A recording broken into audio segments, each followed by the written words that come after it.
मैं doctor N Upendra Kumar, senior consultant urologist, KIMS hospital Secunderabad से बोल रहा हूँ। आज हम किडनी के पथरी के बारे में हम बात करेंगे। किडनी स्टोन्स बोलते हैं, उसके बारे में हम बात करेंगे। तो जनरली किडनी स्टोन्स जो है 3 तरफ के हैं। एक कैल्शियम ऑक्सलेट बोलते हैं, दूसरा यूरिक एसिड स्टोन बोलते हैं, तीसरा स्ट्रोवाइड स्टोन्स बोलते हैं, माने इन्फेक्शन स्टोन्स। तो ये 3 तरह की स्टोन्स जनरली बनते हैं। तो स्टोन्स किस लिए बनते हैं एक्चुअली, उसका क्या कारण है, उसको हम कैसे, उसका क्या सिम्टम्स है, कैसा हमें पता चलेगा कि स्टोन है, और तीसरा है हम उसको कैसे डायग्नोस करेंगे, और फाइनली उसका कैसा ट्रीटमेंट करना है और कैसे उसको प्रिवेंट करना है, हम बात करेंगे उसके बारे में। तो पहले क्या है, फर्स्ट मोस्ट इंपॉर्टेंट कॉज है पानी कम लेने से होता है, डिहाइड्रेशन बोलते हैं इसको। तो जो लोग पानी कम लेते हैं, डेली हमें एक्चुअली एटलीस्ट 2 लीटर या 3 लीटर तक पीने वाली चीज़ लेना है। जो लोग बहुत कम पानी पीते हैं उनको ये स्टोन्स बनने की चांस रहता है।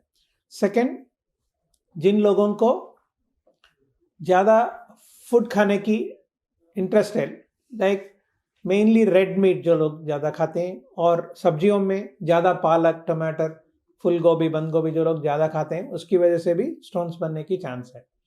तीसरा है जो लोग अल्कोहल लेते हैं, तो दारू लेने वालों को भी ये डिहाइड्रेशन होकर स्टोन्स बनने का चांस है। और चौथा है कुछ लोगों को मेटाबॉलिक डिसऑर्डर्स बोलते हैं, ब्लड में कुछ जेनेटिक रीजंस की वजह से कुछ सब्सटेंसेस ज़्यादा बनते रहते हैं। एक है यूरिक एसिड, उसको गॉट बोलते हैं हम। तो ये जो है गॉट में ज़्यादा यूरिक एसिड प्रोडक्शन होके यूरिन से निकल के वो स्टोन्स बनते हैं। वैसे ही दूसरा कंडीशन है, मेटाबॉलिक कंडीशन है, इसमें हार्मोन ज़्यादा हो जाता है, उसको हम पैराथायराइड हार्मोन बोलते हैं। तो हाइपर पैराथायराइडिज्म बोलते हैं, उसमें पैराथायराइड हार्मोन ज़्यादा होने से बोन से कैल्शियम बाहर आके फॉस्फेट, उसकी वजह से कैल्शियम फॉस्फेट स्टोन्स बनते हैं। तो ये जेनेटिकल बीमारीज हैं। इसके अलावा जिन लोगों को रिपीटेड यूरिन इन्फेक्शन हो रहा है, उनको भी इन्फेक्शन स्टोन्स बनने की चांस रहता है। तो नॉर्मली क्या है, साल में 1-2 बार इन्फेक्शन आता है, लेकिन जिन लोगों को रिपीटेडली हर महीने इन्फेक्शन आ रहा है, यूरिन इन्फेक्शन, उन लोगों को स्टोन बनने की चांसेस ज़्यादा रहते हैं। और इसके अलावा जो लोग कुछ कोल्ड ड्रिंक्स ज़्यादा लेते हैं, या कुछ जिस चीज़ से स्टोन्स बनते हैं, लाइक साल्ट ज़्यादा लेने से भी स्टोन बनने की चांस है। और जो लोग ओवरवेट है, ओबेस है, उन लोगों को भी स्टोन्स बनने की चांसेस ज़्यादा रहते हैं। और जिसको फैमिली हिस्ट्री है, फैमिली में फादर को, मदर को, किसी को भी हो, तो उस फैमिलीज में रन होता रहता है, तो इसको भी रिस्क रहता है बच्चों के लिए भी। तो ये कुछ रिस्क फैक्टर्स है। तो इसका सिम्टम्स क्या है? नंबर 1 है बहुत पेन होता है साइड में, फ्लैंक पेन बोलते हैं उसको। वो पेन जो है आगे की तरफ आता है, पेट की तरफ। तो ये टिपिकल किडनी पेन है। इसके अलावा वॉमिटिंग हो सकते हैं, उल्टियाँ हो सकते हैं, इन लोगों को पेशाब में जलन हो सकता है, पेशाब रुक रुक के आ सकता है, पेशाब में खून भी आ सकता है, कुछ लोगों को फीवर आता है, बुखार आ सकता है। ये सारे किडनी स्टोन का सिम्टम्स है। इसको हम कैसे डायग्नोस करेंगे? बेस्ट इन्वेस्टिगेशन है प्लेन सीटी केयूबी। सीटी स्कैन जो है रहता है, केयूबी स्कैन करके आता है, उसमें हमें स्टोन कितने हैं, कहाँ है, किस टाइप की स्टोन है, वो भी हमें पता चलता है। बिकॉज स्टोन्स में 2 टाइप की रहते हैं, एक गलने वाली, दूसरा नहीं गलने वाला। तो ये भी हॉन्सफील्ड यूनिट्स करके एक सीटी स्कैन में है। उसके हिसाब से हमें आइडिया आता है कि जो स्टोन को हम मेडिसिन से क्लियर कर सकते हैं, जो मेडिसिन से क्लियर नहीं होता है, ये हमें डिफ्रेंशिएट कर सकते हैं। तो एक बार सीटी स्कैन होने के बाद किडनी फंक्शन टेस्ट भी करते हैं, क्रिएटिनिन करके रहता है। कंप्लीट यूरिन एग्जामिनेशन करते हैं, जिसमें इन्फेक्शन है या नहीं पता चलता है। दूसरा, क्रिस्टल्स जो है उसमें पता चल जाता है कि कौन सी स्टोन किस क्रिस्टल्स है उसमें, ये इंपॉर्टेंट। और जिन लोगों को मैं बताया यूरिक एसिड ज़्यादा है, उनको serum uric acid, calcium levels करना पड़ता है। वैसे ही सीरम पैराथायराइड हार्मोन लेवल्स भी करना पड़ता है। ये पूरा होने के बाद एक बार हमें डायग्नोसिस हो गया, तो स्टोन को कैसे हम ट्रीट करते हैं।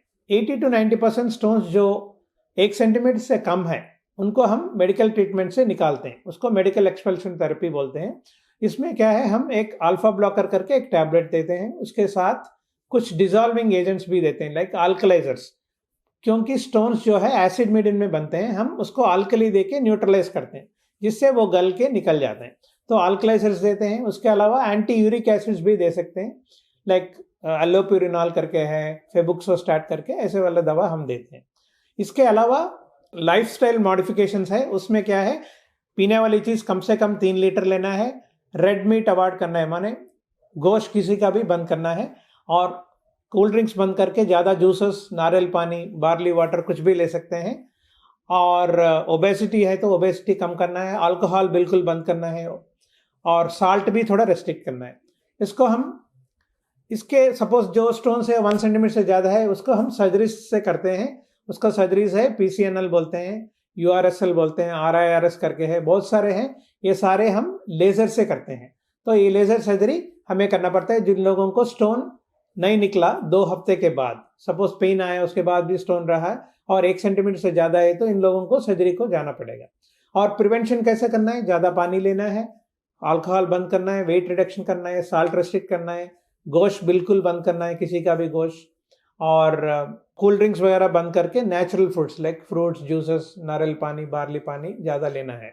जिन लोगों को हाइपर पैराथायराइडिज्म है, जिसको हार्मोन प्रॉब्लम है, उनको सर्जरी करना पड़ता है, पैराथायराइडेक्टमी, उनको ये करना है। और जिसको गाउट है, उनको गाउट की ट्रीटमेंट लेना है।